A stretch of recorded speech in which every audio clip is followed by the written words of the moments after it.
Buenos días a todos y a todas. La Comisión Institucional para la Igualdad y la No Discriminación hacia la población LGBTI del Ministerio de Educación les saluda y le da la más cordial bienvenida sobre la sensibilización de los derechos estudiantiles de las personas LGBTI insertos en los centros educativos, el cual está dirigido a directoras y directores regionales, personas funcionarias del título primero, supervisoras y supervisores de educación y asistentes de supervisión de las direcciones regionales. Se realiza en cumplimiento de lo establecido en la Estrategia Nacional de Capacitación y Sensibilización, No Discriminación e Inclusión de las Personas LGBTI y de la política del Poder Ejecutivo para erradicar de sus instituciones la discriminación hacia la población LGBTI, Decreto Ejecutivo número 38.999. Y tiene como objetivo fortalecer el respeto de los derechos humanos de manera que se propicie la no discriminación hacia la población sexualmente diversa. Les habla David Fernández Obando, representante de la Comisión Institucional para la Igualdad y la No Discriminación hacia la población LGBTI y colaborador de la Dirección de Planificación Institucional, que les acompañará como moderador en esta actividad. Durante este webinario tendremos la presentación de la temática a desarrollar. A continuación escucharemos unas palabras de bienvenida a la señora Victoria Sánchez Cuero, coordinadora de la Comisión Institucional para la Igualdad y la No Discriminación hacia la población LGBTI. Muy buenos días, reciban todos y todas. Es un placer para la Comisión Institucional para la Igualdad y la No Discriminación hacia la población LGBTI contar con la participación de todas y todos ustedes en este webinar. Es sumamente importante que todas las personas del funcionariado público se puedan capacitar con el fin de velar por una prestación de servicios públicos libres de discriminación, inclusivos, que garanticen el respeto y la dignidad de todas las personas. Asimismo, quisiera brindar un agradecimiento al Instituto de Desarrollo Profesional y a la Contraloría de Derechos Estudiantiles por todo el apoyo brindado para poder llevar a cabo estas jornadas de trabajo. Finalmente, les deseo grandes éxitos y una sesión bastante provechosa, en la cual puedan recibir excelentes insumos para el desempeño diario de nuestras funciones, con el fin de erradicar cualquier manifestación de violencia y discriminación hacia la población estudiantil. Muchas gracias. Se realiza gracias al apoyo brindado por la Contraloría de Derechos Estudiantiles del Ministerio de Educación Pública. Asimismo, les agradecemos y les damos la bienvenida a las personas expositoras y escucharemos un mensaje de bienvenida. Muy buenos días. Para nosotros, como parte de la Contraloría de Derechos Estudiantiles del Ministerio de Educación Pública, es un placer el poder acompañarlos el día de hoy en las direcciones regionales. Mi nombre es Laura Chacoazo Feifa y soy asesora legal en la Contraloría de Derechos. Un placer y muy buenos días a todos. Buenas, mi nombre es Ginette Corazari. Soy psicóloga clínica y de salud mental de la Contraloría de Derechos Estudiantiles del MEP. Muy buenos días a todos y a todos los que nos acompañan el día de hoy. Mi nombre es Rosibeth Méndez Cruz, soy trabajadora social, parte del equipo interdisciplinario de la Contraloría de Derechos Estudiantiles. Para mí es un gusto y un placer estar aquí el día de hoy con ustedes. Bienvenidos. Para nosotros es un placer en esta mañana poder compartir con ustedes un poquito de nuestro conocimiento y experiencia en el tema y trabajo con las personas estudiantes. Bienvenidas y bienvenidos. A continuación vamos a dar el pase a las personas facilitadoras para que inicien con su exposición. Adelante. El día de hoy vamos a realizar una jornada de trabajo de sensibilización de los derechos estudiantiles de las personas LGTBIQ insertas en los centros educativos. Hoy tengo el placer de presentarles a la Contraloría de Derechos Estudiantiles del MEP. En el año 2003, al establecerse el Código de la Niñez y la Adolescencia, se encuentra que hay una necesidad de crear una instancia del MEP que restituya el derecho y recuerde los deberes de las personas menores de edad que están insertas en los centros educativos públicos y privados del país. Así, el 17 de octubre del año 2003, el Ministerio de Educación Pública creó la Oficina de los Derechos de la Niñez y la Adolescencia, actualmente Contraloría de Derechos Estudiantiles. La Contraloría de Derechos Estudiantiles es el órgano técnico responsable de desarrollar un sistema de protección y respeto a los derechos y deberes estudiantiles, de acuerdo con el Decreto 38.170. La Contraloría de Derechos Estudiantiles está conformada por un equipo interdisciplinario con profesionales en psicología, trabajo social, derecho, administración educativa, especialistas en restitución de derechos y deberes estudiantiles, conocedores de la legislación en materia de niñez, adolescencia y directrices del MEP.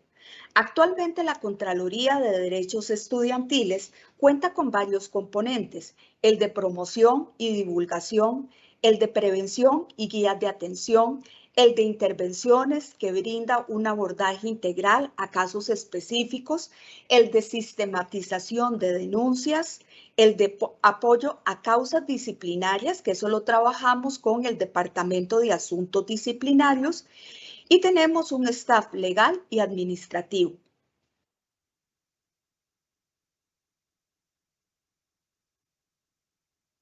El día de hoy vamos a tratar un tema polémico y cada uno de nosotros va a tener una posición al respecto. Sin embargo, hoy veremos el lado humano de la población LGTBIQ y lo que como funcionarios del MEP debemos cumplir con estos estudiantes. Empezaremos compartiendo el video Niña Azul, Niño Rosa. Adelante.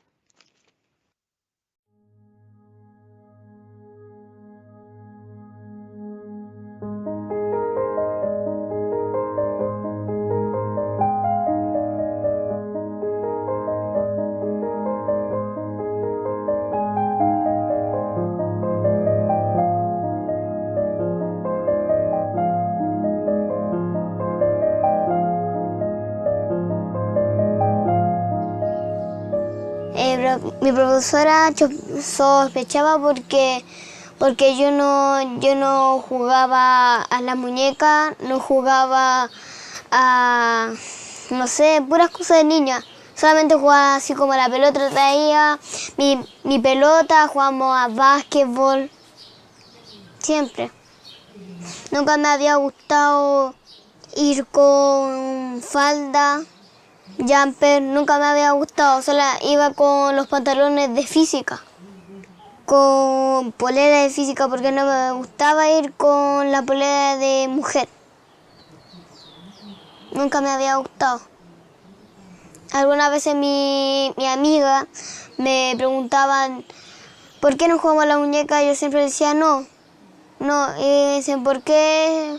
Yo decía ¿por qué no? Porque yo no debería darle ni una explicación porque le tengo que decir ¿por qué no?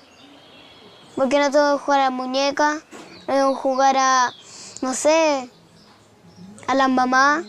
Nunca me había gustado.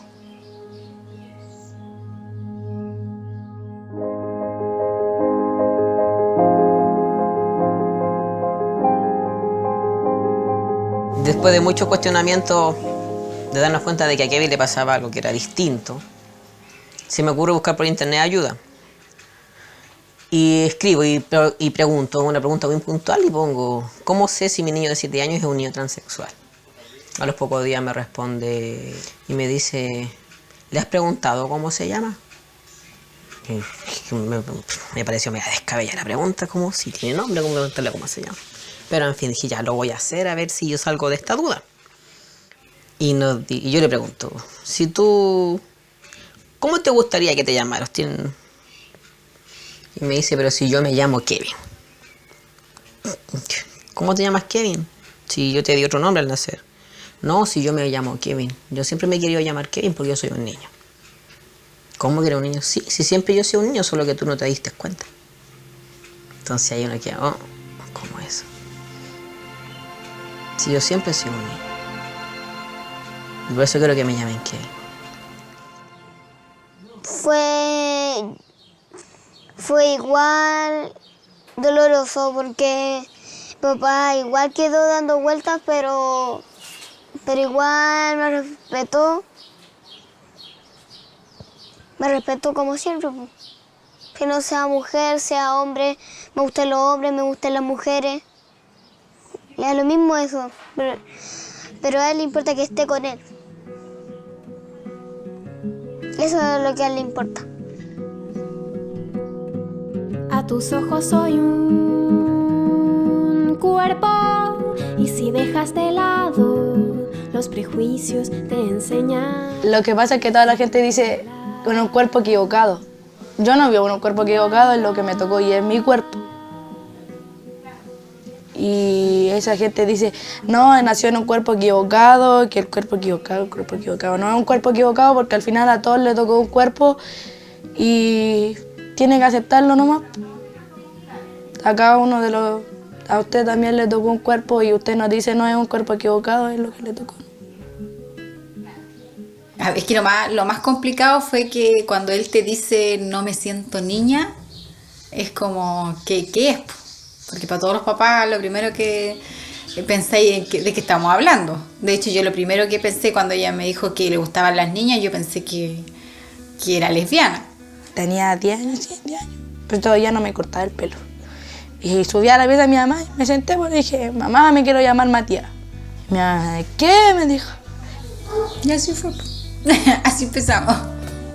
Que igual yo sospechaba de chico, porque igual era, bueno, yo se supone, tenía 3 niñas, pero era la grande de rosado, aros, la chica de faldita y todo, y él de pantalones de milico, o del hombre araña, o era ver un niño. Mira, para mí lo más complicado fue el no saber primero que nada de qué se trataba. Y después lo más complicado para mí fue el cambio de nombre. Cambiar de un nombre a otro, eso fue lo que me complicó mi existencia completamente. Fue como que me senté y mi mamá estaba mirando tele. Mamá, quiero hablar contigo, le dije. Y ahí me senté y le dije, mamá, no me quiero llamar Tadeo, me quiero llamar Matías Ignacio. Me quedo mirando así. Y ahí hablaron y todo. Y ahí me llevaron para allá, pero ahí fue el primer niño trans chico que llegó a la organización. Y ya después llegó la Selena. Y ahí éramos 2 nomás, los 2 niños chicos. Y buscando información llegué a Rancagua, a una organización que se llama OTD. Y ahí conseguí la ayuda que necesitaba en el fondo. Ahí ellos como que me empezaron a orientar, me empezaron a decir hacia dónde ir, con quién conversar, qué hacer. Pero también ellos aprendiendo de lo mismo. O sea, la Selena en realidad es la que nos iba enseñando qué hacer, cómo hacerlo y para dónde ir. Porque ellos nunca habían visto tampoco una niña tan chica. Y sí, yo supe en ese minuto que yo tenía que aprender harto. Porque además con el pediatra lo conversamos varias veces y él me decía, trata de informarte, trata de saber de qué se trata esto. En otros países este es un tema mucho más abierto, es un tema mucho más conocido. Acá en Chile esto no se acepta y no es fácil que lo acepten tampoco. Yo no vivo con Selena, estamos separados con su mamá, entonces el día a día para mí era verla solamente los fines de semana. Entonces su transformación o su cambio para mí fue como bien brusco, porque iba dando pasos muy apresurados, avanzaba mucho la transformación. Íbamos a un juego inflable y yo le decía, ella me decía, ya, pero ahora voy a subir sola. Él me quedaba mirando y le decía, es solo. Trataba de corregir esos artículos donde ella se identificaba como una niña. Y viendo a un niño y hablaba de artículos femeninos, entonces eso fue como, empezó a marcar, dije, algo está pasando acá. Llegaba acá a la casa y me encontraba que estaba vestida de princesa. También yo decía, ay, ¿qué está pasando acá? Y me enojaba un poco, y creo que mi cara se me notaba, me ponía muy serio, y le trataba de entender que se cambiara esa ropa, porque para mí era un juego, se estaba disfrazando de princesa. Cuando la Selena comenzó a hablar, ella empezó a expresar que ella quería ser princesa. Ni siquiera que quería, que era princesa. Sí, siempre me he sentido así. Siempre me he sentido así. Bueno, antes de iniciar mi proceso, o sea, mi transición, yo era bien masculino para mis cosas. Como ellos me decían, ay, qué masculina es. Y a mí no me gustaba que me dijeran así, porque yo no me sentía bien con ese término de masculina. Así. Me empezaron a crecer los pechos, una cosa súper horrorosa para mí, así como, ¿qué esto? Y no me sentía bien con mi cuerpo, no estaba a gusto cómo me trataban, así en femenino. Entonces ahí mi mamá empezó a decir, no, se te va a pasar, eso es una cosa de la pubertad a lo mejor, o estáis confundido. Bueno, en ese momento ella me decía, estáis confundida, esas cosas. Entonces yo lo que hice fue mirar videos en YouTube, informarme yo mismo. Cuando busqué en Google, puse lo que sentía. Y ahí me salió la persona transexual y transgénero. Entonces le dije, mamá, venga para acá, le expliqué, ella leyó y todo. Al principio dijo, ella sabía que era eso, pero ella no quería aceptarlo. Así como, no, es que a lo mejor no es eso. Ya después de informarla yo mismo a ella, ya empezó a aceptar la situación y todo mejoró. Desde que ella nos dijo que era niña, a un proceso como de 2 o 3 semanas, en que sucedió muy rápido y todo muy así cansador, en qué momento sí está bien decirle era niña y tratarla como tal, si estaba bien, si estaba mal, si qué van a decir los demás, porque ella empezaba a contar. Entonces fue un proceso así como igual cansador, difícil, pero a la vez muy alegre también, porque ella cada día se veía más feliz. Entonces esa felicidad, esas ganas de vivir de ella que antes no tenía, era muy apagada. Entonces esa felicidad en sus ojos nos daba la fuerza para seguir avanzando y avanzando y avanzando. Antes era así, ahora soy... Pero lo que a mí me dijo fue un día, yo le llamaba Ignacio, le llamaba para saber dónde estaba, y me dice, no con O, mamá, con A, Ignacia. Y yo le pregunto, Ignacia, ¿te vas a llamar Ignacia? Sí, mamá, me dice, yo soy Ignacia Antonia. Perfecto, le digo yo, si ese es el nombre que a ti te gusta, Ignacia Antonia, entonces será. ¿Qué iba a empezar nuestro entorno? O sea, ¿qué iban a empezar mis amigos? ¿Qué iban a empezar sus amigos? Porque ya jugábamos en la calle con muchos amiguitos de la calle. Entonces, que ella empezaba a identificarse como que estaba equivocada, como que se sentía niña. Yo empezaba el tema de la burla. Hacían a burlar de ella. Y uno se empieza a proyectar quizás más adelante un poco de maltrato, quizás bullying. Entonces, tú dices, ¿la apoyo o no la apoyo? Yo no sabía qué hacer. Cuando entró al jardín, ya comenzó el conflicto. Y ahí es donde ella empieza como a cuestionarse, ¿y cuándo yo voy a ser una niña como todas? ¿Cuándo me voy a convertir en mujer? Fue pésimo la básica porque fue como traumante la situación. La experiencia en la básica, pésima. Ser mala, traumática. Muy, la gente, sobre todo los adultos, los profesores y la directora, no todos los profesores, ciertos profesores, y la directora, que al principio cuando supo que lo que sentía y la trató de lesbiana y todo el cuento, yo le dije, no es lesbiana. Sí, yo me ponía en la fila de varones, sin permiso de nadie. Y la profesora jefe llegó, me agarró y me cambió a la fila de mujeres. Pues, y claro, fui el hazme reír de todo el colegio. Y ahí fue cuando empezó, de ahí empezó el infierno hacia adelante. Y como que ya no quería ir, faltaba mucho. Mi mamá no se explicaba por qué, hasta que le conté y quedó la embarra. Hicieron un complot más o menos grande, me denunciaron a la familia, al tribunal de familia, diciendo de que yo era la que estaba metiéndole cosas en la cabeza, que no estaba apta para criarlo, N de cosas. Y por culpa de ella estuve en los tribunales. Cuando llegamos acá, en el colegio, 5 profesores lo discriminaron. La profesora de inglés dijo que se iba al infierno porque era una niña que se creía niño. Profesor. La profesora de religión. De religión. El profesor de inglés dijo que él no estaba de acuerdo con que estuviera en el colegio porque era una niña, por lo tanto debería ir con uniforme de niña y con delantal a cuadritos.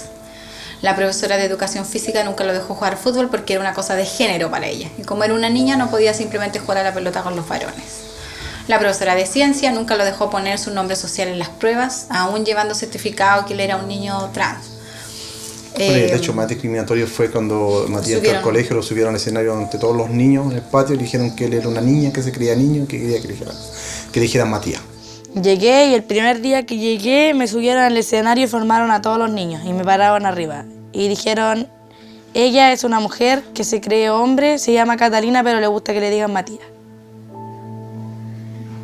Después de eso, en la sala de clase me molestaban, yo salía a recreo, me pegaban, me metían adentro de la basura, los profesores me gritaban cosas. Los mismos profesores iban diciéndole a los niños que él era una niña, que era un niño, y después nosotros nos fuimos enterando que al final los mismos niños los estaban metiendo al tarro a la basura, por el cual pasaban los profesores, pasaban los inspectores, pero nadie hacía nada. De repente igual me incomoda porque el tema de los baños igual es difícil para mí porque tengo que esperar un horario donde están todos en clase para yo poder ir al baño. Y hay veces que ni siquiera voy al baño y entro a las 8:30 al liceo y salgo a las 6. Hasta las 6 me tengo que aguantar y eso porque llego aquí a la casa como a las 7. Y recién a las 7 de la tarde tengo que ir al baño. Y para cuando tengo que ir a ver un liceo que me acepte, ¿y cómo lo vamos a hacer con el tema de los baños? Y que para llamarlo, ¿cómo lo vamos a llamar como Matías? Entonces es como incómodo para mí, hay veces que no me dan ni siquiera ganas de ir al liceo. Porque igual es fome tener que aguantarte tanto para poder ir al baño por culpa de la gente. Si al final si todos vinieran con una formación de la casa y los papás hablaran con los niños, yo creo que todo sería diferente. Ahí fue deambular por Renca en 4 colegios, más que pudieran aceptarlo. De principio todo bien, sí, se matrícula, todo bien. Es que tengo un problema, el niño es un niño trans, él biológicamente nació como niño, pero es un niño, se llama Kevin. No estamos preparados. No sabríamos cómo manejar esto. No hay matrícula después, no, se cancelaron. Que te puedan decir que era tanto el afán mío por tener una hija, porque estaba antes de esto, yo tenía 3 hijos, que yo hice esto con la Ignacia. Entonces, si uno se pone a pensar en qué cabeza cabe que uno le pueda hacer, primero, que uno le pueda hacer esto a un hijo, siendo que el ser trans no es una de las vidas más maravillosas que sean ni las más fáciles. Y lo segundo es que ¿cómo puede alguien pensar en que tú quieres vestirte del sexo contrario? O sea, yo me pongo en el lugar y digo, me gustaría vestirme de hombre, ¿qué se sentiría vestirme de hombre? O sea, ya, por un rato ya te creo, a lo mejor si uno representa algo en cuanto a una actuación o algo así, pero estar todos los días de su vida, hacerse llamar de otro nombre y tratarse de un sexo opuesto o género opuesto, sería como imposible. Entonces ahí digo, la estupidez de la gente, porque no tenéis cómo, no hay otra palabra para definir eso que uno pueda hacer como mamá, algo así. Pero ¿por qué aceptas eso? ¿Por qué no lo corriges? ¿Por qué aceptas que la vistan de niña? Pues yo les contaba, no, a Selena le gusta ponerse vestido, pero ¿por qué aceptas que se vista de niña si no corresponde?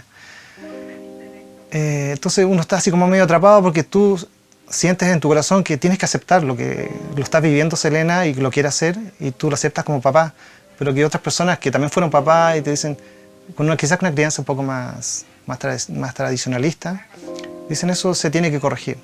En este caso no era. Yo creo que esa es la clave, no forzar algo a que avance para un lado ni tampoco corregirlo, o sea, dejarlo que fluya, tranquilo. Quizás en el caso de los niños trans se juzga más a los papás. Por ejemplo, en el caso de algunos familiares que dejan de visitarte, que no están de acuerdo contigo como mamá, o que te dicen que estáis loca, o tú siempre quisiste tener una niñita. Nosotros somos 16, 17 familias en la fundación, pero deben haber muchas más. Y deben haber muchos niños que no han sido capaces de decirle a sus papás que son trans.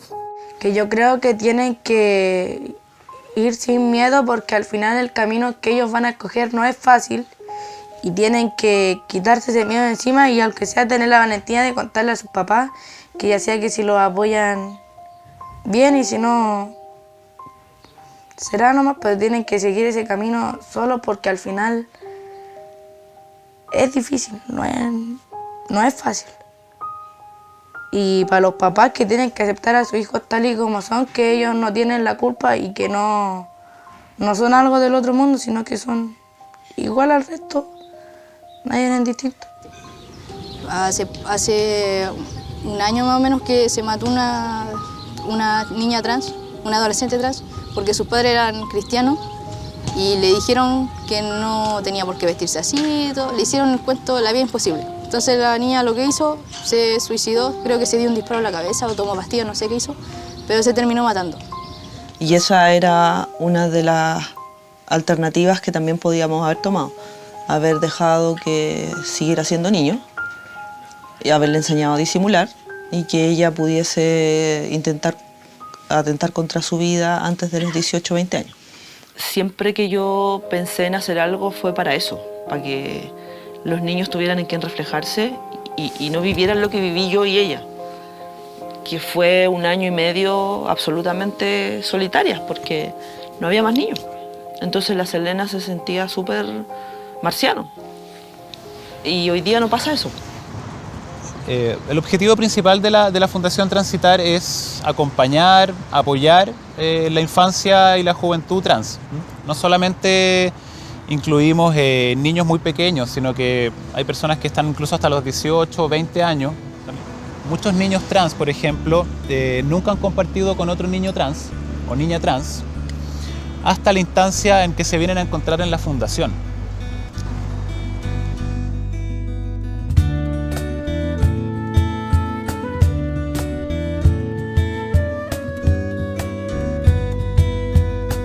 Ellos están súper orgullosos y conscientes de ser quienes son y tú vas potenciando todos esos aspectos al momento de reunirlos. Se trata de que abran los ojos y vean que hay gente que, o sea, no distinta a ellos, sino que tienen que aceptarnos tal y como somos.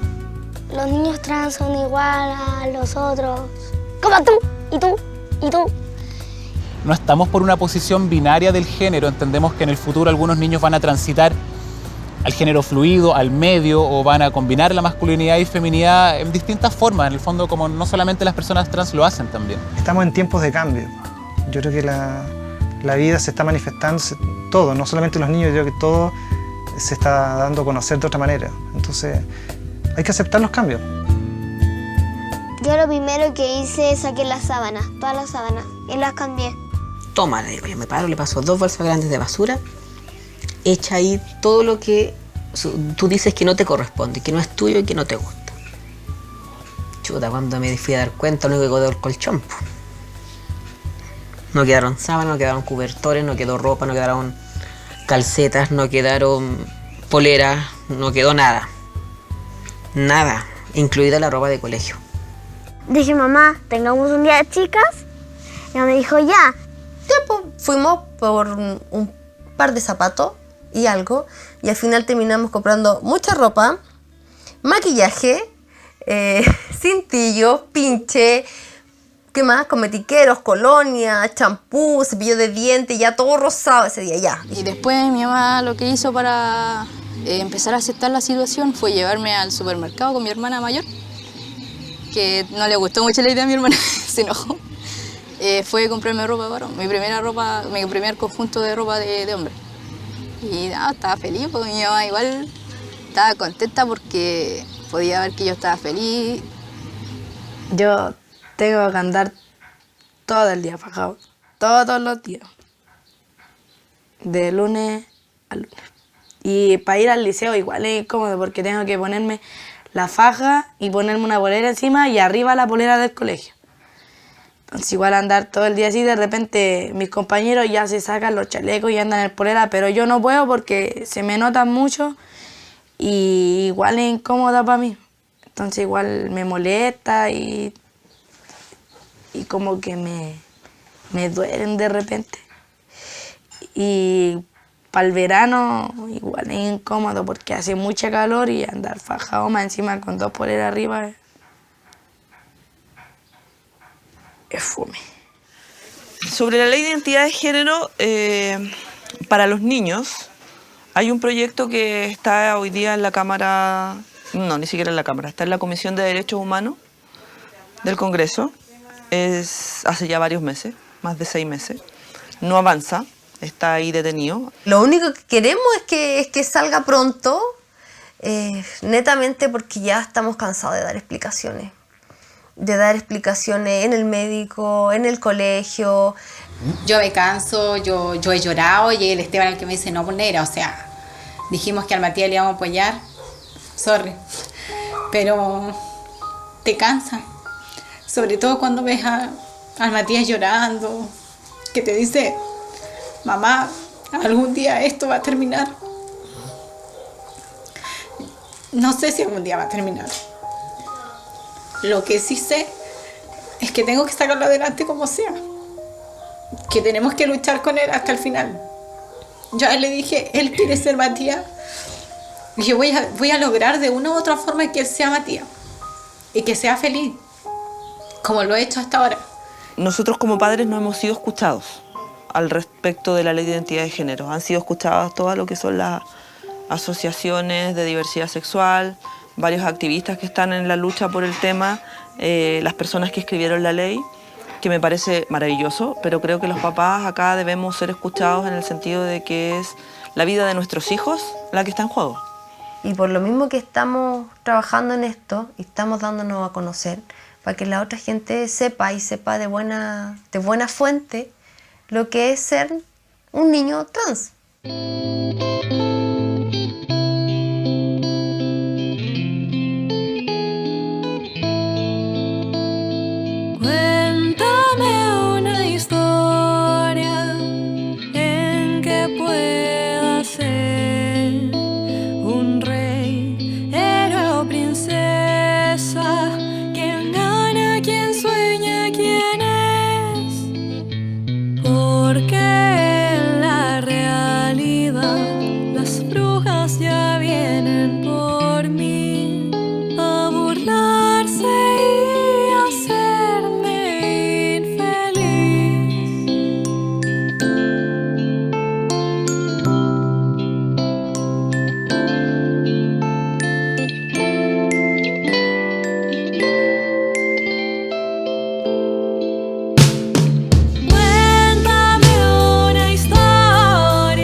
Ahora vamos a tomar unos minutos para reflexionar sobre lo que observamos.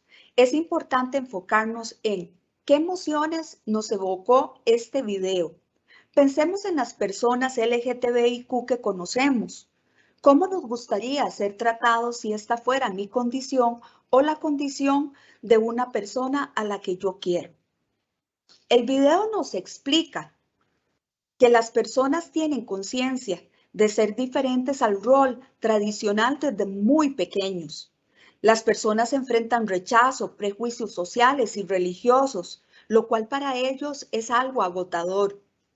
Si hay apoyo o no a nivel familiar es clave, porque si hay apoyo, respeto, se encuentra un marco positivo, pero si hay rechazo de parte de su propia familia, esto es de altísimo riesgo y tenemos que prevenir que las personas no se vayan a lastimar o hacerse daño.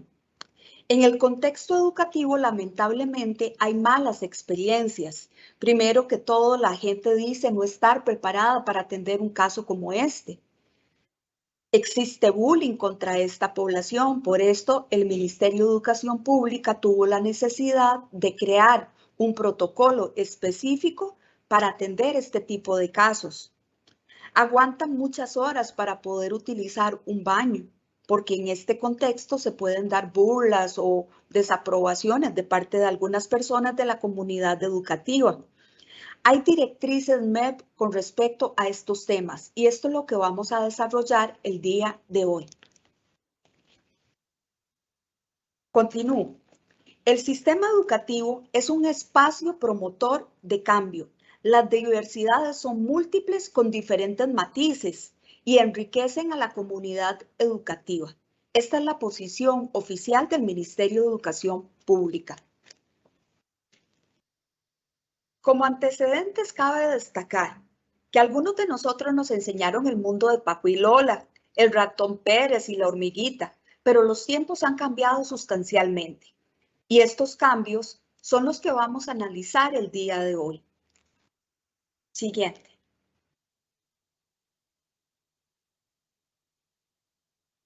Como enfoques rectores para tratar esta población, destacan el enfoque de derechos humanos, el género sensible, el de protección integral, el de diversidades, el generacional contextual, el de inclusividad y el de interculturalidad.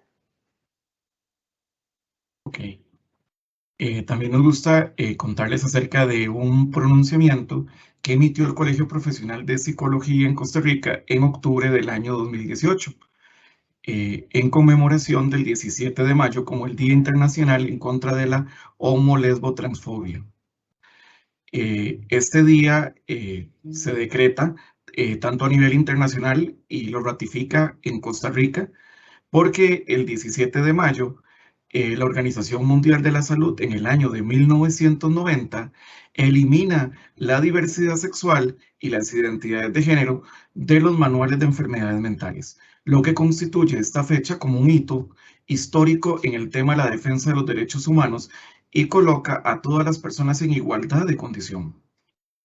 Es por esto que el trabajo en conjunto a nivel interinstitucional de colegios, por ejemplo, el Colegio de Psicólogos, el Colegio de Médicos, la Defensoría de los Habitantes, también nos hacen un llamado a poder erradicar y despatologizar las orientaciones sexuales y las identidades de género a nivel institucional.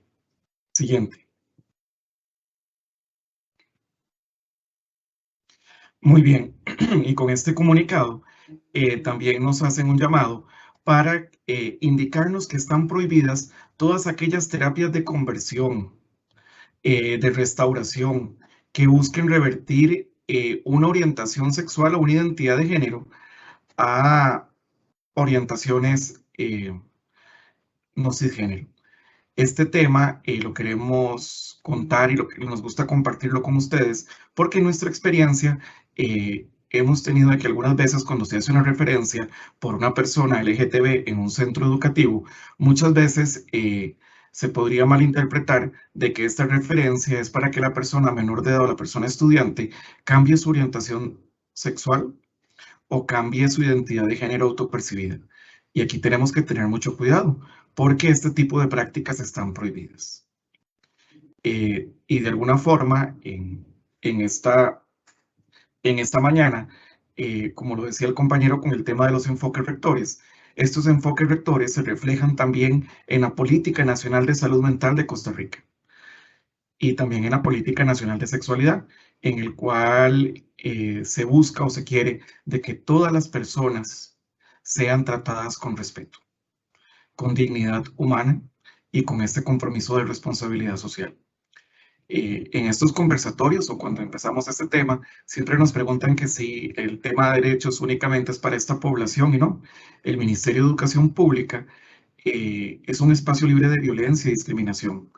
Y ese es el mensaje que queremos transmitir también en esta mañana, de que el tema de derechos humanos es para todas las personas y en especial para aquellas poblaciones que han sido vulnerabilizadas. Siguiente, por favor. Muy bien, aquí quisiéramos a veces tratar de hacer como un poco una dinámica para arrancar un poquito con la parte conceptual. A continuación van a ver una imagen de un bebé. Muy bien, gracias. Y si yo les preguntara, estuviéramos aquí en un baby shower, en un té de canastilla, ¿qué sexo es este bebé? Algunas personas nos han dicho que puede ser una mujer porque tenía los cachetes rosados y otros nos han dicho de que se trata de un hombre porque tiene un pirucho en el cabello.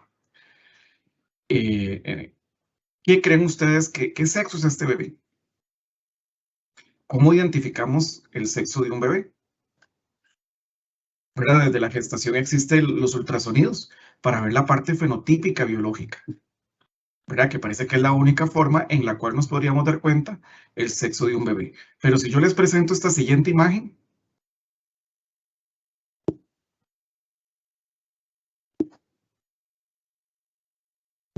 ¿qué sexo es este bebé?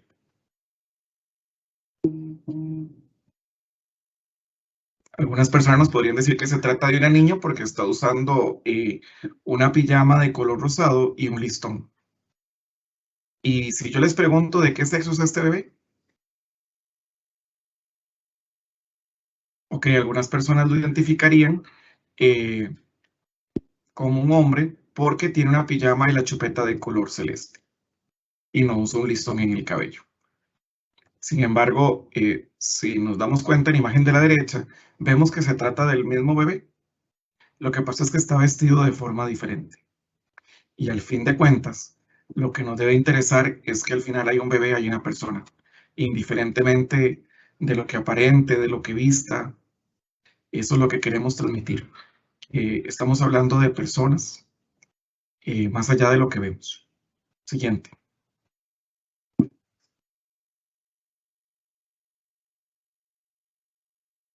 Muy bien, aquí vamos a ver un repaso rápido de algunos conceptos que ya ustedes conocen. Y les decía, en el tema de los ultrasonidos, el sexo realmente refiere a las diferencias biológicas y fenotípicas de lo que podemos ver. Estas diferencias entre hombre y mujer. Y la sexualidad es tan compleja que influyen aspectos tanto hormonales, gonadales, tanto así que hasta hay características sexuales que se terminan de desarrollar en el periodo de la adolescencia. ¿Qué quiere decir? Que existen diferentes maneras y prototipos sexuales en las personas de este tipo de combinaciones.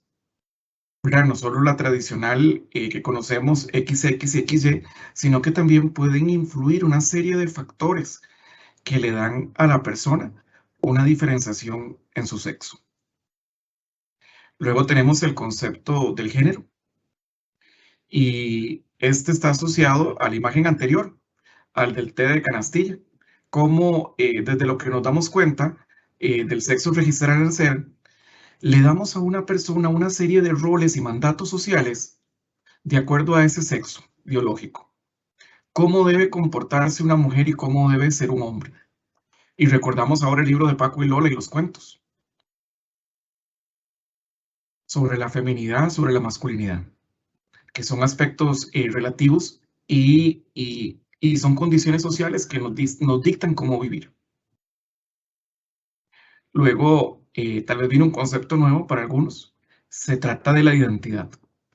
Y la identidad de género es una vivencia interna, individual, donde cada persona tiene el derecho a pensarse y sentirse de acuerdo a su sexo registrar al nacer y su género, el cual fue asignado socialmente. Y no todas las veces esta identidad de género concuerda con ese sexo registrar al nacer. Pero este tema ya lo vamos a ver un poquito más adelante para que nos quede mejor. Luego también tiene otro concepto, la expresión de género. Ahora los compañeros que llevaron el curso virtual Caminando hacia la Igualdad recordarán las galletas de jengibre, en el cual nos indica que la expresión del género tiene que ver con ese tema de la apariencia, la forma de vestir, las manifestaciones corporales, los modales, el habla, inclusive hasta la asignación de un nombre, cómo me siento yo identificado. Y en las expresiones de género ¿verdad? Hablábamos de una expresión de género que podía ser mucho más de hombre, de mujer o andrógena. Y cada quien se expresa como se siente, ¿verdad? Y de repente podemos ver mujeres que quieren dejar los tacones y dejar toda la combinación, y a veces quieren sentirse cómodas y quieren andar en buzo, en tenis y con un moño. Y tal vez algunos hombres que les han dicho de que no se arreglen mucho, ¿verdad? Quieren andar con las faldas por dentro, andar con su faja, zapatos bien limpios y arreglarse. Y a veces todas estas condiciones de lo que sentimos, lo expresamos. Y no tienen nada que ver con nuestra sexualidad, ni con nuestra identidad, sino cómo queremos y cómo nos sentimos en ese momento. Y todas las personas tenemos derecho a expresarnos con todas estas condiciones. Y por último acá vemos el concepto de la orientación sexual. Y la orientación sexual es una atracción afectiva, física, sexual, que dura en el tiempo. Y ponemos aquí que dura en el tiempo porque algunas personas creen que la orientación sexual es una elección, una preferencia, un estilo de vida. Y no, y esto se mantiene en la mayor parte de la vida de una persona. Y la orientación sexual, ¿verdad? No solo es hacia el sexo contrario, sino que puede ser hacia el mismo sexo o ambos. Siguiente.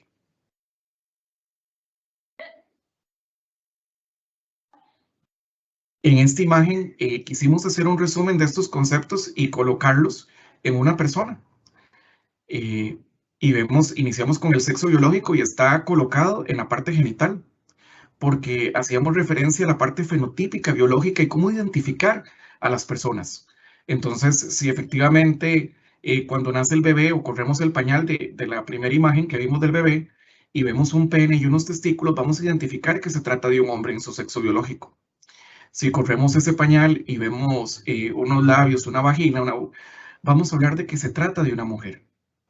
Pero también existen esas combinaciones que les decía sexuales. No solo fenotípicas, sino cromosonal y hormonal. Y hablamos del tercer sexo, que se llama intersexual, que son personas que desarrollan características o condiciones de estos sexos binarios. Y esto no es nuevo, siempre ha existido en la historia de la humanidad y lo hemos visto en diferentes culturas. En la mitología griega o romana hemos conocido a estas personas como hermafroditas. Y en la cultura hindú se han llamado hasta hidras y algunas de estas personas han llegado a ser hasta deidades en algún tiempo por estos aspectos culturales. Sin embargo, el concepto correcto es intersexual. Entonces vemos de que realmente hay una serie de variantes sexuales. Luego colocamos la orientación sexual en el corazón para desmitificar de que la orientación sexual refiere a una práctica sexual o refiere al coito o refiere únicamente a algo de sexo. Y esto va más allá. Cuando hablamos de la orientación sexual y vemos las letras, queremos de que todas las personas entiendan que hay un tema afectivo, donde las personas quieren escribirle un mensaje de WhatsApp, donde quieren regalarle un detalle, donde el Día de los Enamorados quiere tener un gesto. ¿Con quién se quiere casar? ¿Con quién quiere pasar el resto de su vida? Pero hay un componente afectivo y también tenemos que comprenderlo. Y por último, vemos este concepto de la identidad de género y lo colocamos en una imagen de cerebro, y está ubicado en la cabeza, porque tiene que ver con esa percepción individual. ¿Cómo me pienso? ¿Cómo me percibo? Y esta experiencia es totalmente íntima, individual y no puede influenciarse, porque tiene que ver de cómo me pienso y cómo me siento. Siguiente.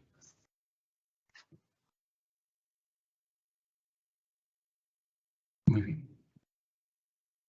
Tenemos dos identidades de género. La primera que vamos a explicar es la cisgénero. El vocablo cisgénero, en sus primeras 3 letras, en este prefijo, la palabra cis significa congruencia, igualdad. O sea que hay una congruencia en el género, con el sexo registral y cómo la persona desea expresarlo. En las imágenes de la izquierda, por ejemplo en la superior, vemos a una persona que nace con su sexo registral mujer y en su identidad, recuerdan que está un componente cognitivo, ella se autopercibe como una mujer y encuentra esta congruencia. Y igualmente pasa con imagen inferior izquierda, que vemos una persona que nace como hombre y en el transcurso de su vida se autopiensa y se autodefine y se siente cómodo como hombre. Y a estas personas les vamos a llamar cisgénero. A la vez también tenemos otra identidad que se llama transgénero. Y en este vocablo, en la primera parte de la palabra trans, significa transgredir el género. Como un concepto cultural donde de alguna forma se dejan los roles tradicionales. Acá vemos en la imagen derecha superior a una chica que nació como mujer, pero en este componente cognitivo, cuando se piensa, cuando se siente, cuando se mira al espejo, lo que ella ve es un hombre. Y en la imagen derecha inferior vemos una persona que nace con su sexo registral como hombre, pero cuando se autopercibe y se autosiente, ve a una mujer. ¿Verdad? Y en este aspecto simbólico de utilizar los espejos, es una manera de tener empatía y comprender cómo se sienten estas personas. Y que tienen todo su derecho porque esta vivencia es individual y única. Y aquí hablábamos, ¿verdad? Y quiero citar una frase célebre de un autor español que dice que ser auténtico es parecerse a lo que uno realmente desea ser.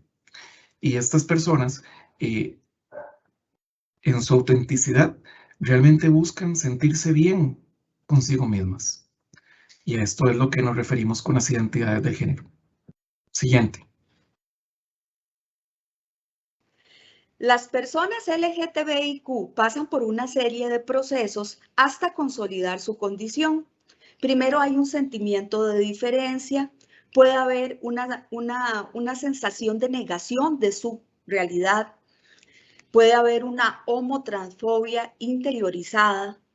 Después hay una exploración, una experimentación e intimidad.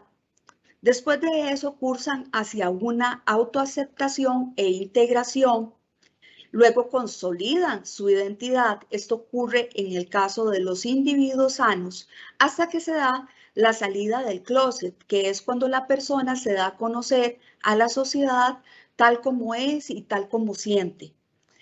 En este tipo de circunstancias puede haber un trastorno mental llamado la disforia de género, que tiene que ver con una sensación fuerte de incomodidad, de angustia, porque su identidad sexual es diferente al sexo con el que nacieron. En estos casos específicamente, sí se requiere hacer una referencia a la Caja Costarricense del Seguro Social, porque este es un trastorno que puede ocasionar autolesiones, inclusive la muerte. Volvemos al punto, ¿verdad? Y como se trata de un tema que no es fácil y una vivencia que no es fácil para todos, las personas LGTBIQ pueden tener pensamientos de muerte, pueden tener ideación suicida y conductas autolesivas. En estos casos también tenemos que referir por ayuda. Como bien lo señalaba un compañero con anterioridad, nos referimos a esta población para que haya un cambio de orientación sexual o de identidad sexual. Eso no está reglamentado en los colegios profesionales de psicología, de psiquiatría o de medicina del país. Finalmente, algo que tenemos que tratar de evitar es la exclusión educativa, porque como todos sabemos, el estudio puede ser la base para salir de una condición de pobreza y la base para tener una buena calidad de vida en el futuro. Gracias. Bueno, compañeros. El Decreto Ejecutivo 38.999 tomó en consideración lo que habla la Declaración Universal de los Derechos Humanos, la cual desarrolla en sus artículos 1, 2 y 7 lo que es el derecho a la igualdad, a la no discriminación, así como también lo que indica nuestra Constitución Política en su artículo 50, la cual lo que indica es procurar el mayor bienestar de todos los habitantes de la República. En este decreto lo que se menciona es que se declara a las instituciones públicas, ¿verdad?, a los ministerios y a la presidencia como instituciones que respetan y promueven los derechos humanos, libres de cualquier tipo de discriminación hacia la población sexualmente diversa. Recordemos, compañeros, que el respeto a la diversidad viene de lo que es la Declaración Universal de los Derechos Humanos, que data de 1948. Cuando hablamos de universal se refiere a todos, ¿verdad? Lo que garantiza o lo que da son las garantías a todos independientemente de nuestra condición. Esta no hace división ni distinción alguna. Por tanto, por eso son universales. Siguiente diapositiva, por favor.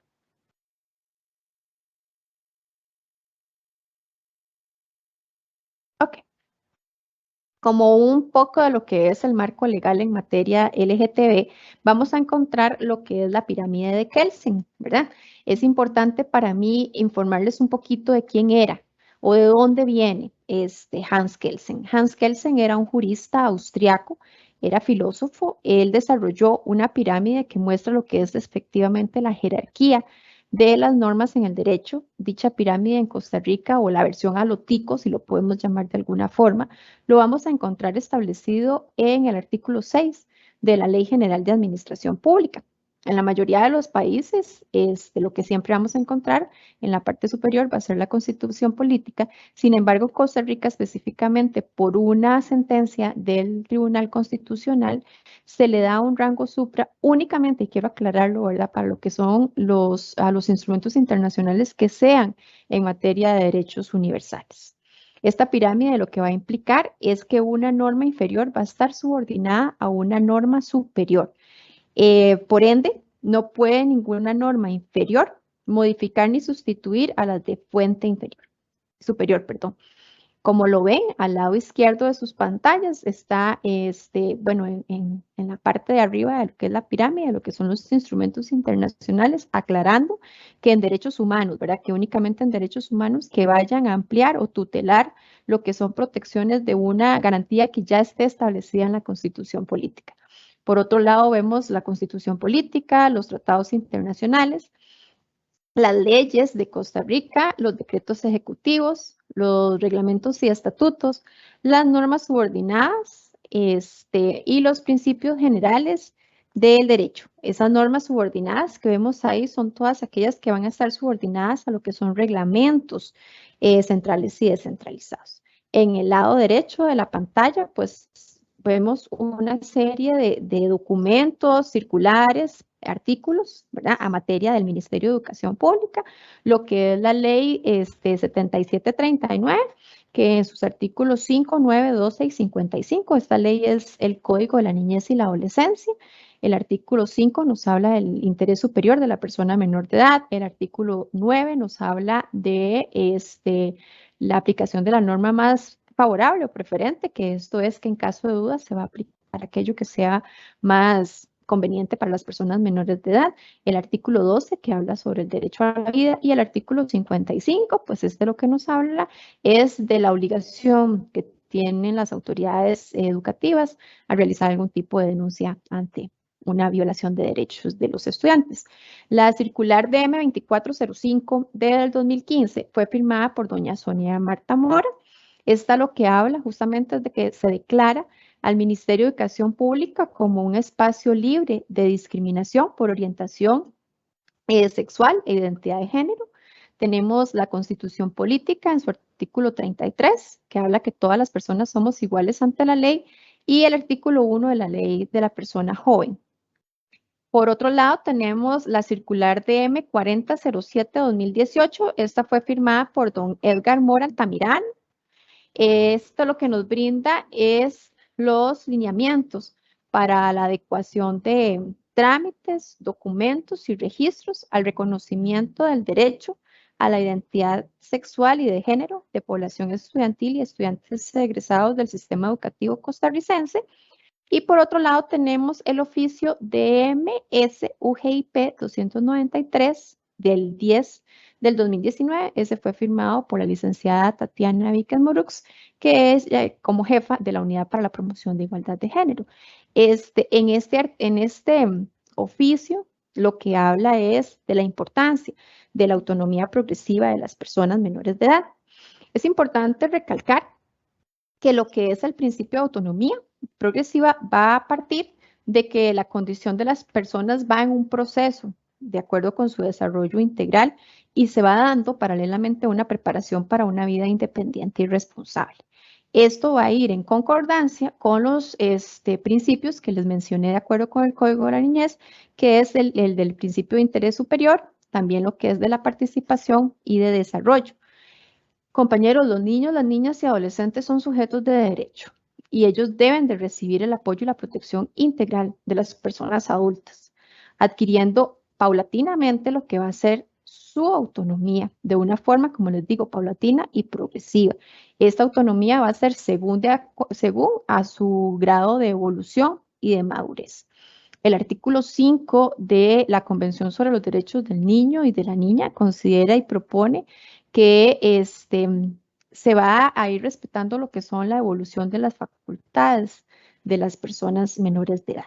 En la siguiente diapositiva, compañeros, podemos ver pues un breve resumen, si lo podemos llamar de alguna forma, de lo que es el sustento legal que se encuentra en el protocolo de atención de bullying contra la población LGTBI inserta en los centros educativos. Este protocolo, que es de acatamiento obligatorio de todos los funcionarios del Ministerio de Educación Pública, así como también de obligación de conocerlo cada uno de nosotros, ¿verdad? Tiene un sustento legal tanto a nivel nacional como internacional. A nivel internacional podemos encontrar en sus primeras páginas lo que son la Convención Americana de los Derechos Humanos, la Declaración Universal de los Derechos Humanos, la Convención de los Derechos del Niño, ¿verdad? Podemos ver la Convención contra cualquier eliminación de todas formas de discriminación contra la mujer, la Convención Iberoamericana de los Derechos de los Jóvenes y también lo que son los principios de Yakarta. A nivel nacional, aparte de lo que es el Código de la Niñez y la Adolescencia, la Constitución Política y la Política Nacional de Salud Mental, también vamos a encontrar lo que es la Ley General sobre el VIH y la Ley General de la Persona Joven. Si hacemos un resumen de cada uno de estos, de la lectura de cada uno de estos, lo que vamos a encontrar realmente son condiciones iguales, ¿verdad? Lo que nos viene a decir se va a velar o se va a garantizar que no exista ningún tipo de discriminación, sea esta por etnia, por edad, por sexo, por identidad de género, por orientación sexual, por lugar de nacimiento, de residencia, entre otros. Lo que se busca es que se elimine cualquier tipo de discriminación y respetar a todas las personas de una forma igual y general. Siguiente diapositiva. Bueno, ahí nuevamente, como les digo, ¿verdad? Pueden ver un poquito más de sustento legal, que ya lo hemos venido tocando, lo que es el Decreto Ejecutivo 34399, donde se declara el Día Nacional contra la Homofobia, y las circulares, la DM2405-2015, la circular DM40-07-2018, todas estas circulares las pueden encontrar en la página del MEP y si alguno de ustedes no la encontrase, con mucho gusto la Contraloría se la puede hacer llegar. Y también existe un comunicado del 25 de mayo del 2020 donde se daban unas directrices para el cambio de nombre social en las cuentas de los estudiantes de correo electrónico. Ahora se está trabajando en conjunto con la plataforma Saber y la Comisión de Igualdad de Género para respetar justamente ese nombre social con que los estudiantes quieren ser conocidos a nivel educativo. En la siguiente diapositiva.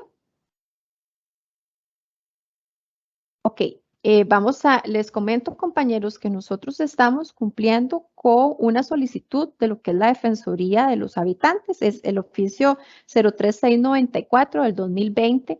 Este oficio lo que viene a dar o a decirnos es que se vaya a realizar este tipo de jornadas, de webinarios en los diferentes centros educativos y en las diferentes direcciones regionales por la importancia de que al tratarse de lo que es la identidad de género, una construcción identitaria, su reconocimiento durante la infancia y la adolescencia va a tener un mayor peso, en el tanto representa una fase de la vida en la cual va construyendo justamente lo que es la identidad. El negar ese derecho a la identidad en esta etapa podría implicar o podría truncar ese proceso de construcción y deriva en procesos de internalización de la discriminación que se materializan en situaciones de violación o autonegación de los derechos humanos. También lo que es la importancia del interés superior del niño en la niña adolescente, donde no puede emplearse de ninguna forma ni se puede ver desde ninguna visión adultocéntrica.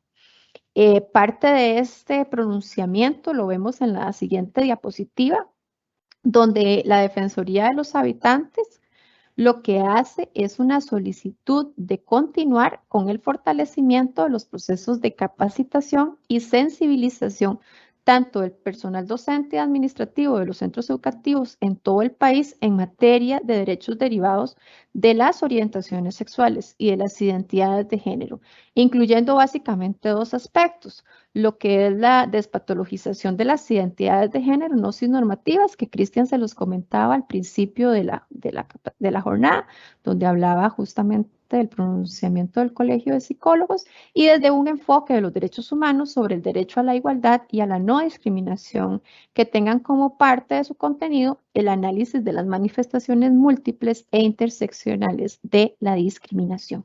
Entonces nosotros, pues, en acatamiento al pronunciamiento de la Defensoría de los Habitantes, pues es que nos encontramos realizando este tipo de webinarios en todas las direcciones regionales. Vamos a continuar con la actividad de sensibilización de los derechos estudiantiles de las personas LGTB insertas en los centros educativos. El Ministerio de Educación Pública cuenta actualmente con diferentes protocolos para la atención de situaciones que se puedan presentar en los centros educativos, por lo que en caso de que se presente alguna situación de bullying contra la población LGTB, podemos encontrar lo que es el protocolo que se llama Protocolo de Atención de Bullying contra la Población Inserta en los Centros Educativos. Como pueden observar en la diapositiva, ahí pueden ver la portada del protocolo, ¿verdad?, del que les mencioné. Ahora vamos a hablar de algunos aspectos generales e importantes de conocer de este protocolo. Fue diseñado para el personal administrativo y docente y demás integrantes de la comunidad educativa.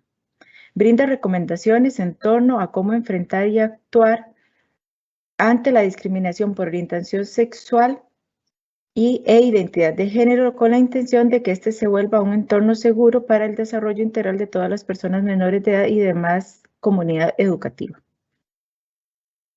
Vamos a hablar de los pasos a seguir cuando se activa el protocolo. Este protocolo cuenta con alrededor de 8 pasos que vamos a mencionar cada uno. El paso número 1 es cuando se da la detección de la situación de bullying. Como funcionarios debemos garantizar la confidencialidad del caso. La persona que detecta, sospecha o recibe la información de la situación es quien debe activar el protocolo. Sin embargo, cuando es un guarda, un cocinero, un conserje del centro educativo, quien detecta, sospecha de la situación, ellos no activan el protocolo. Ellos lo que deben de hacer es informar de inmediato a la dirección, ya sea al director o a la directora. En caso de ausencia de alguno de ellos, del director o directora, debe acudir al personal administrativo o docente. Debemos recordar, ¿verdad?, que se debe mantener la confidencialidad del caso. Como podemos observar en la siguiente diapositiva, el paso número 2 es la comunicación que realizamos a la dirección. Dentro del protocolo podemos encontrar algunos anexos que nos pueden guiar, ¿verdad?, de cómo hacer la comunicación, porque se hace por escrito. Ahí hay un instrumento, un anexo donde indica, ¿verdad?, el formato para hacer la comunicación a la dirección. Se debe garantizar igual la confidencialidad, ¿verdad? Se se le da aviso, ¿verdad? En esta comunicación al director o al director de la situación. Luego, en el paso número 3, atención de la situación. Aquí debemos de garantizar la inmediata seguridad y protección de la integridad de la o el estudiante afectado. Tener en cuenta que la forma de intervenir varía según la historia familiar. Se hace valoración previa de la familia. Importante, no se enfrenta de forma directa a las familias, no usar una mediación entre iguales, y debemos recordar que como funcionarios y funcionarias públicas estamos obligadas a intervenir esta situación desde un enfoque de derechos humanos y no desde los supuestos personales que corresponden a la vida privada. El paso número 4 es la comunicación con las familias. Por la dinámica que viven las personas LGTB, la forma de intervenir varía según la historia familiar. Algunas familias están más sensibilizadas en la temática LGTB o propiamente en casos de acoso que otros. Debemos tener cuidado ya que la comunicación al hogar podría colocar al o la estudiante en una situación de riesgo en la familia. ¿Qué podríamos provocar? Que lo echen de la casa o que sea agredido o agredida. Se recomienda antes de realizar la comunicación a las familias, consultar con la víctima qué persona adulta es de su confianza y con la que puede confiar para que le apoye y le acompañe de ser necesario a informar a su mamá, a su papá o a la persona encargada. Además, tener presente, no convocar ni reunir conjuntamente a las familias implicadas el mismo día a la misma hora. Se recomienda realizar las entrevistas por separado. En la siguiente diapositiva observamos el paso número 5, donde se dan las entrevistas con todas las partes. Se realizan las entrevistas a quien sufre el bullying, a quien violenta, los observadores o testigos y padres de familia o encargados de las personas involucradas. En los anexos del protocolo podemos encontrar algunas guías que nos facilita la entrevista a realizar con los diferentes actores involucrados. En el paso número 6, definir las medidas por seguir con las partes. Se establecen medidas para garantizar y organizar la protección de la persona víctima dentro del centro educativo. Las medidas se definen para el estudiante que sufrió el bullying, el que violentó, los observadores, testigos y comunidad educativa. En caso de ser necesario, se realizan referencias a instituciones públicas, privadas, como la Caja, el PANI o Fiscalía. En la siguiente diapositiva encontramos el paso 7, seguimiento a la implementación de las medidas. La persona encargada de la activación del protocolo es quien realiza el seguimiento de las medidas y actuaciones definidas y aplicadas en el paso número 6, el que mencioné anteriormente. Se debe realizar un seguimiento periódico con las personas involucradas en el proceso por un periodo no menor a 6 meses. Además, se debe realizar un informe de actuación sobre las acciones realizadas. Esta información es sensible y no puede ser divulgada a otros docentes, estudiantes, en espacios colectivos, grupos de WhatsApp, donde no existan garantías para el derecho a la intimidad del estudiantado. Y por último tenemos el paso número 8, que son las medidas acciones para restaurar la convivencia. Superada la situación de bullying, se debe restaurar la convivencia en el grupo, el aula y el centro educativo. Es un proceso de sensibilización y prevención de futuros incidentes que implican el involucramiento de la comunidad educativa para asegurar la restauración de la convivencia. Aquí es muy importante que la persona que activa el protocolo es quien abre el expediente y es quien termina. O sea, no es que yo activo el protocolo y se lo traslado al orientador o se lo traslado al director o a otra persona. Quien inicia el proceso lo finaliza. En la siguiente diapositiva mencionaremos algunas pautas y cuidados para la debida atención de los casos. Siempre se debe preservar la intimidad y la confidencialidad de la persona afectada. La expresión de género de las personas trans, es decir, la forma de vestirse, lucir y actuar corresponden al género con el que se identifican. Las expresiones de afecto deben ser valoradas y permitidas de la misma forma en que lo hacemos con las personas cisgénero y heterosexuales. No cuestione o trate de poner una vivencia de la sexualidad desde sus creencias a las personas LGTB. La develación de la orientación sexual o la identidad de género son un asunto personal. Cada quien decide cómo, cuándo y a quién decirlo. Siguiente. Otras de las pautas y cuidados cuando activamos el protocolo son invisibilizar, silenciar, naturalizar, contagio del estigma, extensión de la ofensa. En ocasiones decimos eso es normal, o bien preferimos quedarnos callados para no tener problemas con nadie, o por miedo a que los demás piensen que somos iguales. O en ocasiones porque decimos hay que hacer mucho, ¿verdad? Entonces preferimos no involucrarnos en la situación. Entonces preferimos hacer nada, ignoramos todo lo que está pasando. Sin embargo, si conocemos de alguna situación y no actuamos inmediatamente, esto podría traernos consecuencias a nivel administrativo y a nivel judicial. Recuerden que a nivel administrativo el Ministerio de Educación Pública cuenta con el Departamento de Asuntos Disciplinarios, ¿verdad? Entonces sí hay que tomarlo en cuenta, tenerlo presente. En la siguiente diapositiva continuamos con algunas de las pautas, ¿verdad? Donde se recomienda, ¿verdad?, no minimizar ni ignorar las quejas del estudiantado, que los estudiantes perciban que son escuchados, tomados en cuenta y en serio. Debemos garantizar la confidencialidad. Se verifica siempre la protección de las personas estudiantes y el respeto a sus derechos. Además, debemos recordar que nunca se debe cuestionar la vivencia de la sexualidad de la persona menor de edad, específicamente al pertenecer de manera abierta o no a la población LGTB. Ahora le doy el pase al compañero Cristian.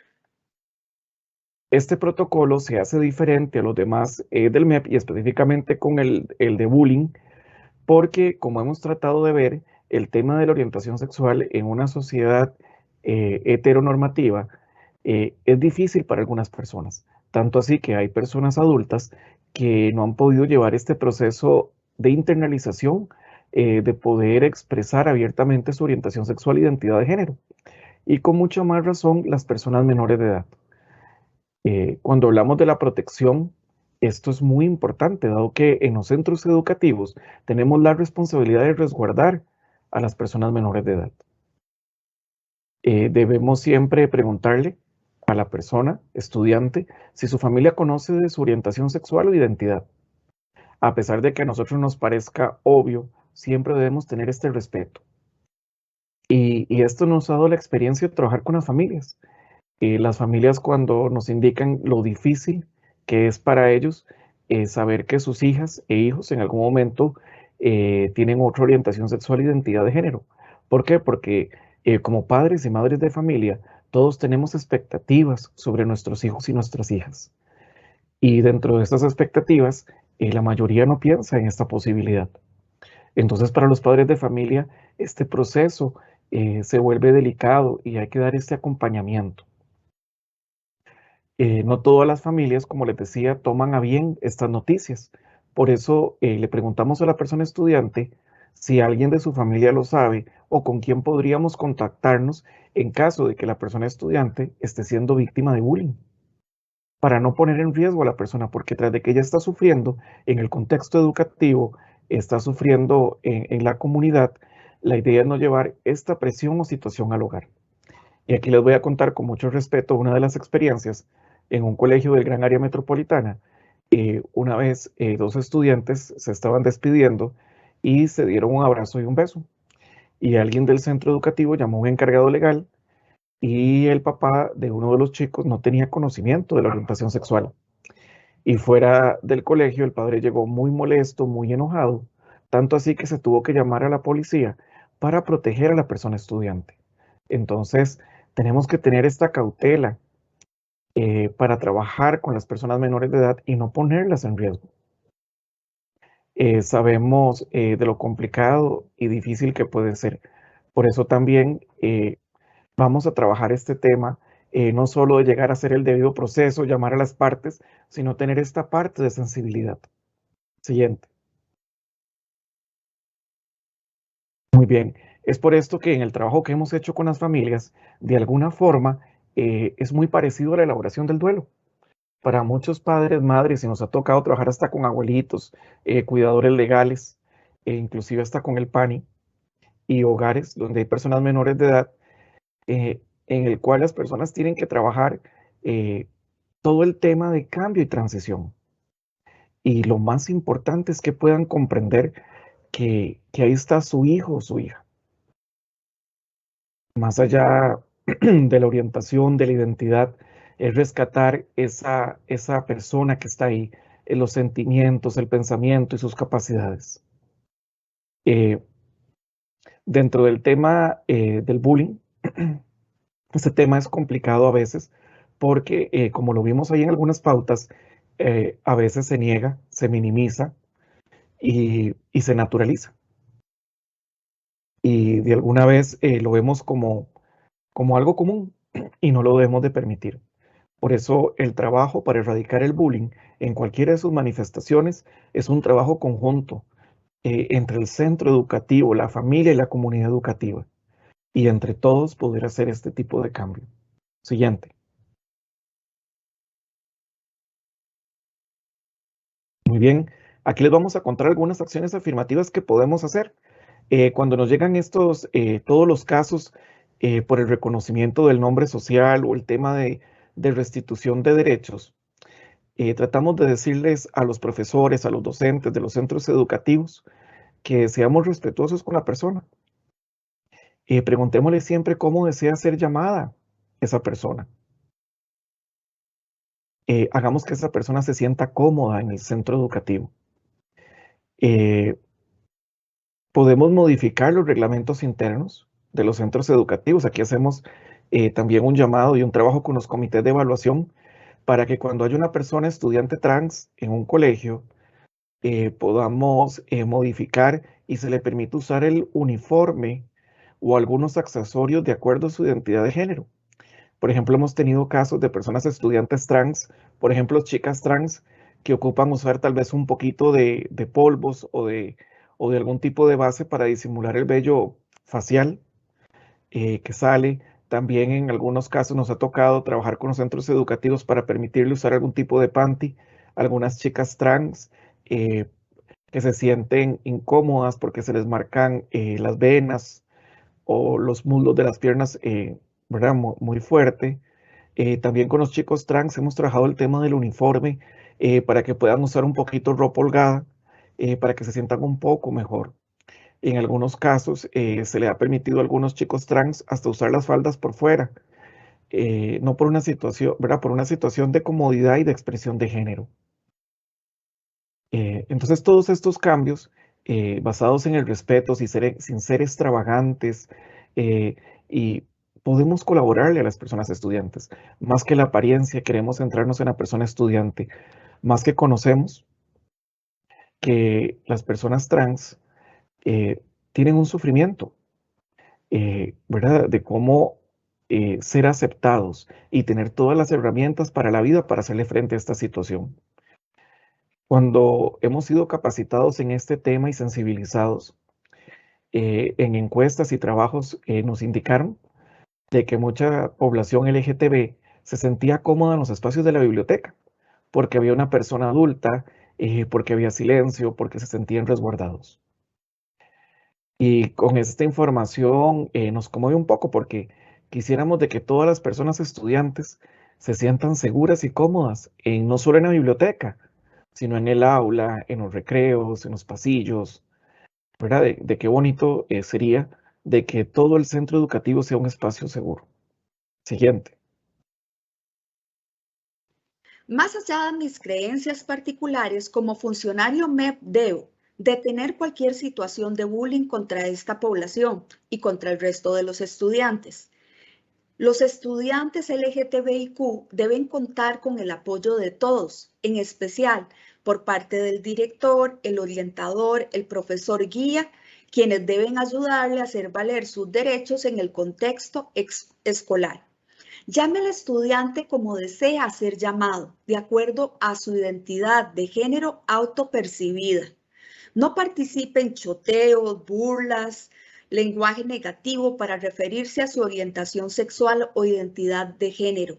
Evite cualquier forma de violencia o discriminación hacia los estudiantes, porque esto puede tener consecuencias a nivel legal, laboral y judicial. Recomienda apoyo para todos los familiares de la población LGTBIQ. Hay múltiples organizaciones no gubernamentales donde les pueden brindar apoyo.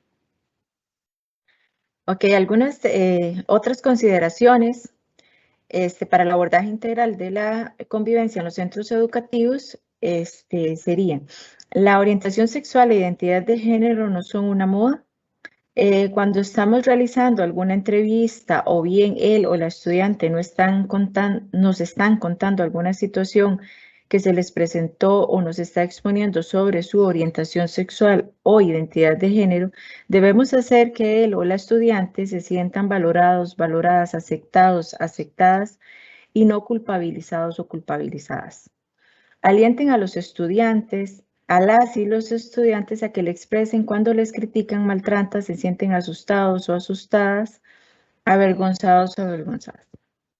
En caso del estudiante trans, respetar el cambio de nombre social que haya elegido para identificarse. No se obligará a un código de vestimenta único, específico, estricto para estudiantes trans. Debemos ser flexibles en los reglamentos internos. Es importante tomar en cuenta que como funcionarios podemos realizar modificaciones a los reglamentos internos, ¿verdad? En caso de que tengan algún estudiante trans, pueden reunirse con él, analizar la situación con el estudiante trans y pueden realizar los cambios necesarios individualmente en el reglamento interno de acuerdo con la identidad de género. Siguiente. Muy bien. Al inicio les comentaba acerca del pronunciamiento del Colegio Profesional de Psicología en Costa Rica sobre no hacer referencias para cambiar la orientación sexual ni la identidad de género. Entonces, ¿qué tipo de referencias podemos hacer? Muchas de las personas LGTB, por todo este tema social de lo que se les dificulta poder expresar cómo se sienten y se autoperciben, algunas veces no cuentan con el apoyo familiar. Y sabemos que el apoyo familiar en las personas jóvenes es muy importante, es un pilar fundamental el apoyo familiar. Entonces, podemos hacer referencias a los servicios de psicología, de la caja o de psiquiatría cuando se amerite, a aquellas personas estudiantes que no cuenten tal vez con un apoyo parental, que nos hayan manifestado que se sienten tristes o que tienen algún desánimo o preocupaciones excesivas sobre cómo enfrentar la situación socialmente. ¿Para qué? Para que este tipo de profesionales les puedan dar este abordaje y contención psicológica que requieren. Les cuento que la expectativa de vida generalmente de un costarricense a veces oscila entre los 78 y 84 años y se ha mantenido ahí en los últimos años. Y cuando fuimos capacitados y nos comentaron de que las personas trans en su expectativa de vida era entre los 35 y 38 años de edad, es preocupante, porque muchas personas trans en el tiempo de antes que no había tanta norma o esta parte legal, terminaban abandonando sus estudios y personas menores de edad quedaban en condición de callejización. Y al no contar con apoyos reales y tener rechazo, muchas de estas personas a veces presentan pensamientos de muerte o conductas autolesivas. Por eso es que los estudios nos han indicado que debemos de tener cuidado con esta población y estar alertas ante estos cambios anímicos, ¿verdad? Porque además, conociendo la estadística de suicidios consumados en nuestro país, tenemos una alta tasa de que las personas de la población LGTB tienen una alta cantidad de ideación y consumo suicida. Por eso este tema es esta población es tan vulnerabilizada y debemos de trabajar en el objetivo número 1 de mantenerlos en el sistema educativo y número 2 de colaborar para que la persona se sienta cómoda. Siguiente.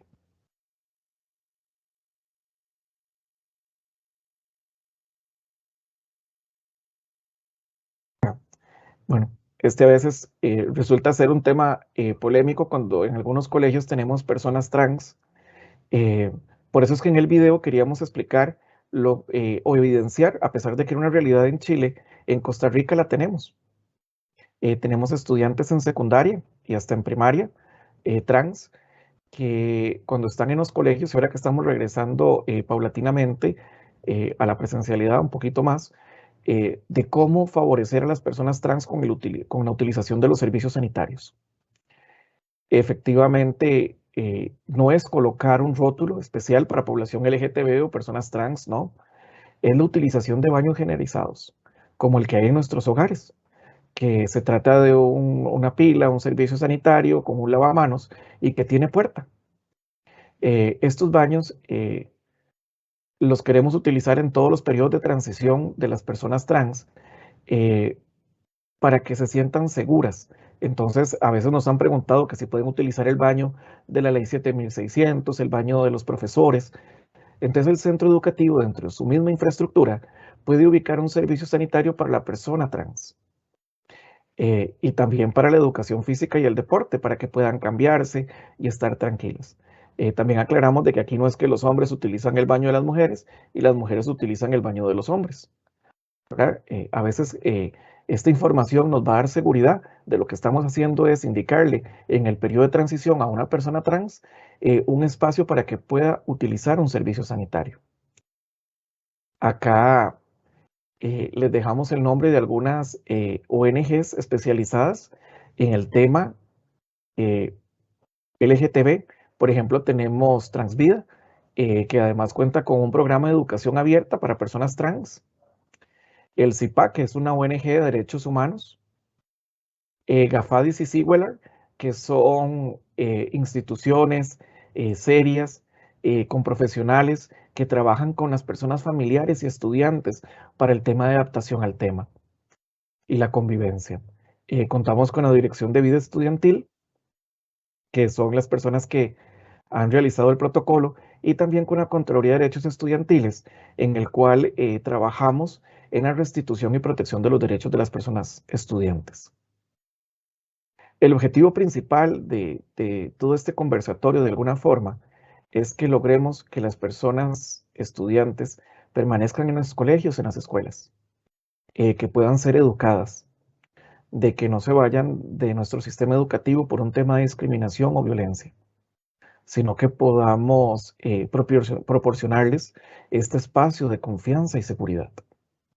Siguiente.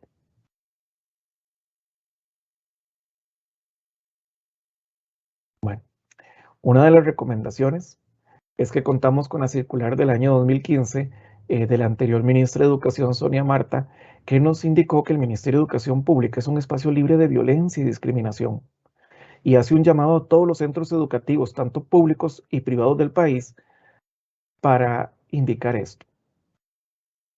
¿Qué les recomendamos? Que ojalá que en las boletas de matrícula, cuando las papás lleguen a matricular a una persona al centro educativo, en las reuniones de inicio de curso lectivo, expliquemos de que todas las escuelas, colegios y modalidades educativas no van a permitir el bullying, no van a permitir la violencia, y que son espacios seguros para todas las personas estudiantes. Y que también vamos a ser respetuosos del tema de los derechos humanos. En el centro educativo trabajemos con algunas frases, reconozcamos algunas fechas célebres, por ejemplo, como el 17 de mayo, o el tema de derechos humanos, para indicarle a la población estudiantil que contamos con recordatorios, o que contamos con espacios de igualdad de condiciones para todas las personas estudiantes. Mantengamos en las bibliotecas los protocolos, los derechos de las personas menores de edad, para que la comunidad educativa también se pueda informar. Ahora que estamos en esta modalidad combinada, coloquemos, si tienen páginas de Facebook o páginas web, los centros educativos, puedan colocar también los protocolos de información y los números de teléfono en los cuales puedan estar informadas las personas acerca de sus derechos. Siguiente.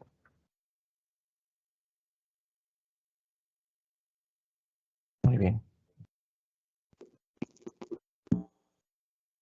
Gracias, Cris. Bueno, compañeros, aquí está una lista de las diferentes entidades para remitir una denuncia en caso de una atención inadecuada por parte del centro educativo. En primera instancia, bueno, pues por parte del Ministerio de Educación, la Contraloría de Derechos Estudiantiles, la Defensoría de los Habitantes de la República, especialmente en la Protección Especial de Niñez y Adolescencia, ese es un departamento de la Defensoría de los Habitantes, el Ministerio de Educación, el Ministerio Público, perdón, y por supuesto el Patronato Nacional de la Infancia. Estas denuncias pueden ser tanto por parte de los estudiantes, de padres de familia, así como también por parte de los mismos funcionarios administrativos y docentes. Siguiente, por favor.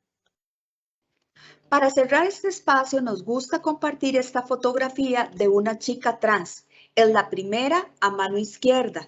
Es la única que usa falda porque ella quería consolidar su identidad dentro del centro educativo.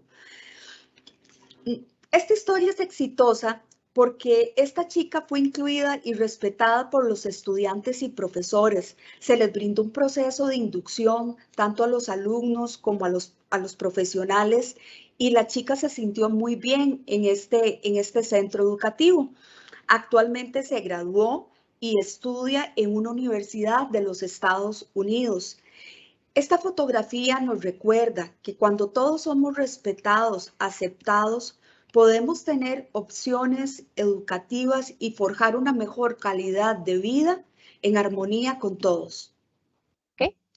Parte de la actividad de cierre, pues es agradecerles el espacio, poner a disposición de ustedes nuestros números de teléfono, el 2221-4102, el 2221-4104, vía WhatsApp al 8913-2103. Ese teléfono celular va directamente a nuestra jefa, la doctora Rocío Solís Gamboa.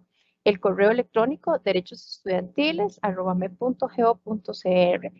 Y bueno, ahí no está, pero nosotros nos encontramos 200 metros al este de la maternidad Carit, es nuestra ubicación física, por si en algún momento vienen a San José y necesitan de nuestra asesoría y colaboración. Para la Contraloría de Derechos Estudiantiles, es un placer realmente el compartir con ustedes este tipo de actividades como parte de este equipo interdisciplinario y bajo la dirección de nuestra querida doctora Rocío Solís Gamboa, jefa de la Contraloría. Es un placer haberlos acompañado el día de hoy. Esperamos que todo lo que estuvimos con ustedes haya sido realmente muy, muy provechoso. Y pues estamos a la orden. Agradecerles nuevamente. Un abrazo para todos y le doy el espacio al compañero, a David, para la parte que sigue. Adelante, David. Gracias. También queremos externar el agradecimiento a doña Rocío Solís, jefa de la Contraloría de Derechos Estudiantiles, por la disponibilidad y la anuencia. Y agradecemos también a los compañeros por presentar ese tema tan importante que procura garantizar los derechos de la población estudiantil. De igual manera, agradecemos al IDP por el espacio y el apoyo en la coordinación de la actividad. A todas y a todos ustedes por acompañarnos. De esta manera damos por concluida la actividad.